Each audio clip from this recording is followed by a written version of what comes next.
चढ़ती कला fast news. नमस्कार, मैं रचना शर्मा चढ़ती कला टाइम टीवी देख रहे सभी दर्शकों का स्वागत करती हूं। आप देख रहे हैं फास्ट न्यूज।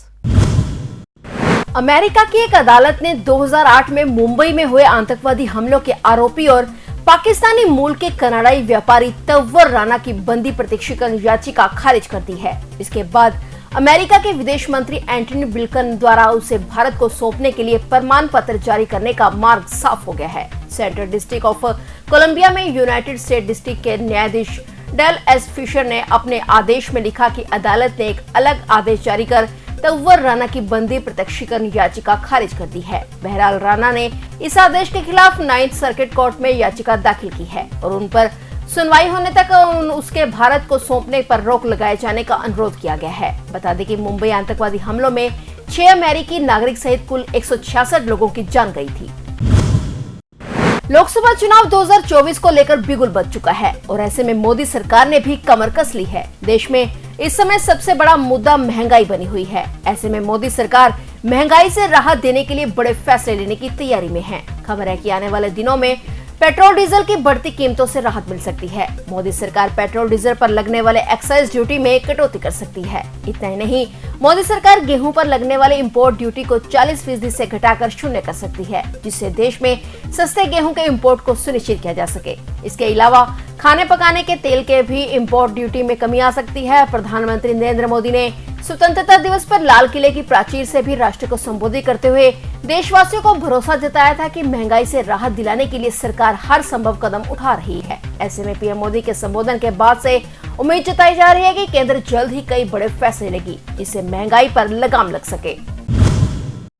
हिमाचल प्रदेश के शिमला में शिव मंदिर के मलबे से एक और शव बरामद होने से और चंबा जिले में 2 और लोगों की मौत के बाद प्रदेश में बारिश से जुड़ी घटनाओं में जान गंवाने वाले लोगों की संख्या बढ़कर 330 हो गई है। शिमला में ही 3 जगहों समरहिल में स्थित शिव मंदिर और फागली और कृष्णनगर में हुए भूस्खलन की वजह से 21 लोगों की मौत हुई है। मंदिर के मलबे से अब भी 8 लोगों के दबे होने की आशंका है। हालांकि मुख्यमंत्री सुखविंदर सिंह सुक्खू लगातार हालात पर नजर बनाए हुए हैं। उन्होंने बारिश और बाढ़ प्रभावित क्षेत्रों का दौरा कर लोगों से मुलाकात की और लोगों को सरकार की ओर से हर संभव सहायता का आश्वासन दिया। बता दें कि मानसून मौसम के दौरान हुआ नुकसान 7,500 करोड़ रुपए तक पहुंच गया है। राज्य में 875 सड़कें अवरुद्ध हैं और 1,135 ट्रांसफार्मर और 285 जल आपूर्ति योजनाएं बाधित हुई हैं। सीएम सुक्खू ने कहा कि मानसून में भारी बारिश से क्षतिग्रस्त हुए बुनियादी ढांचे को दोबारा बनाने में 1 साल का समय लग जाएगा।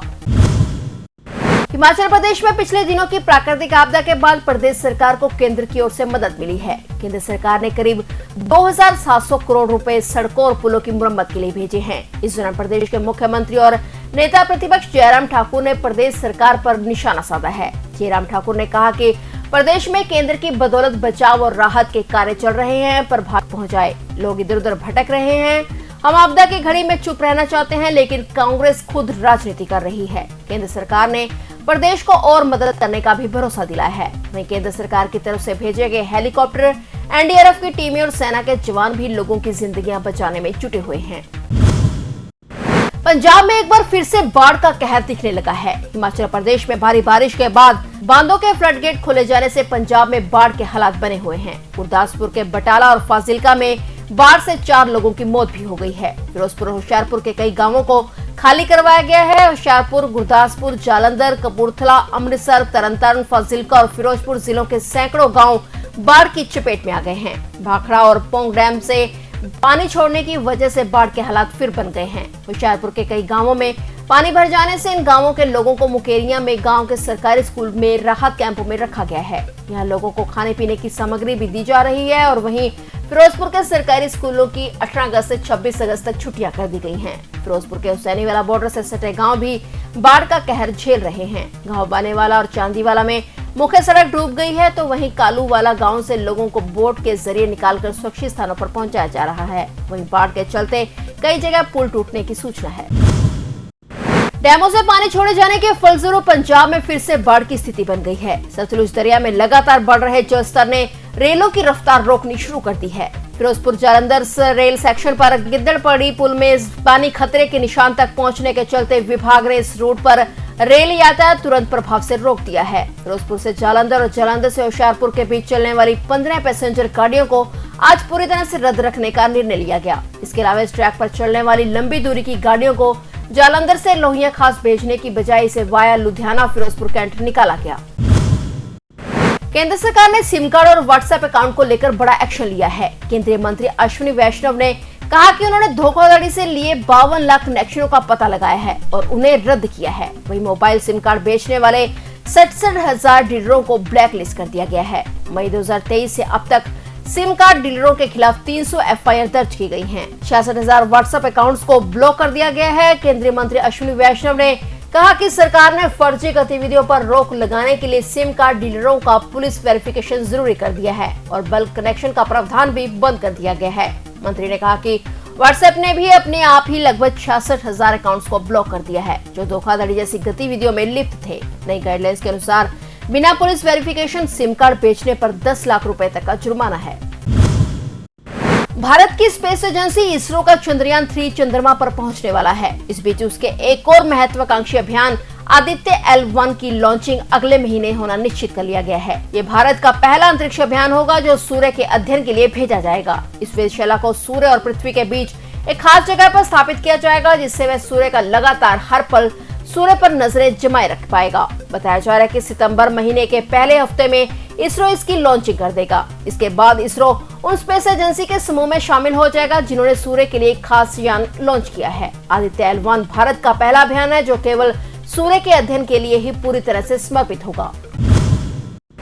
पंजाब के हजारों करोड़ रुपए के ड्रग्स मामले के आरोपी बर्खास्त एआईजी राजजीत सिंह की अभी तक गिरफ्तारी नहीं हो पाई है, जबकि मोहाली कोर्ट आरोपी के 3 बार गैर जमानती अरेस्ट वारंट भी जारी कर चुकी है। एसटीएफ और समूची पंजाब पुलिस उसकी लोकेशन प्राप्त करने में जुटी हुई है और इसी के चलते मोहाली कोर्ट ने बर्खास्त एआईजी राजजीत सिंह को भगोड़ा घोषित कर दिया है। फिलहाल राजजीत सिंह ड्रग्स केस में फरार चल रहा है।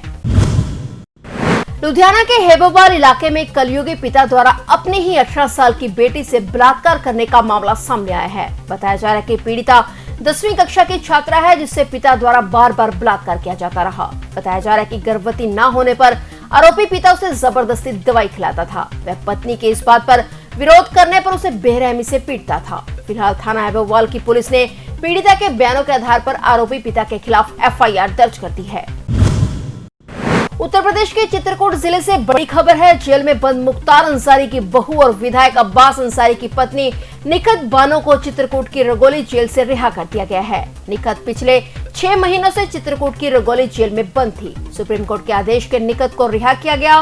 निखत पर आरोप है कि वो गैर कानूनी तरीके से जेल में बंद अपने विधायक पति से मुलाकात करने जाती थी। वहां 10 फरवरी को प्रशासन की छापेमारी हुई थी और इससे पहले 11 अगस्त को उच्चतम न्यायालय ने निखत बानो को जमानत दी थी। न्यायाधीश एएस बोपन्ना और न्यायाधीश एमएम सुंदरेश की बेंच ने यह कहते हुए राहत दी कि याचिकाकर्ता एक महिला है और 1 साल के बच्चे की मां है। हालांकि ट्रायल कोर्ट द्वारा उचित शर्तें लगाई जा रही हैं, जिसमें एक शर्त यह भी होगी कि ट्रायल कोर्ट से उचित आदेश प्राप्त करने के बाद ही निखत बानो को अपने पति से मिलने के लिए जेल जाना होगा। फिलहाल फास्ट न्यूज में इतना ही और नए समाचारों के साथ फिर से हाजिर होंगे। तब तक के लिए देखते रहिए चढ़ती कला टाइम टीवी। चढ़ती कला फास्ट न्यूज।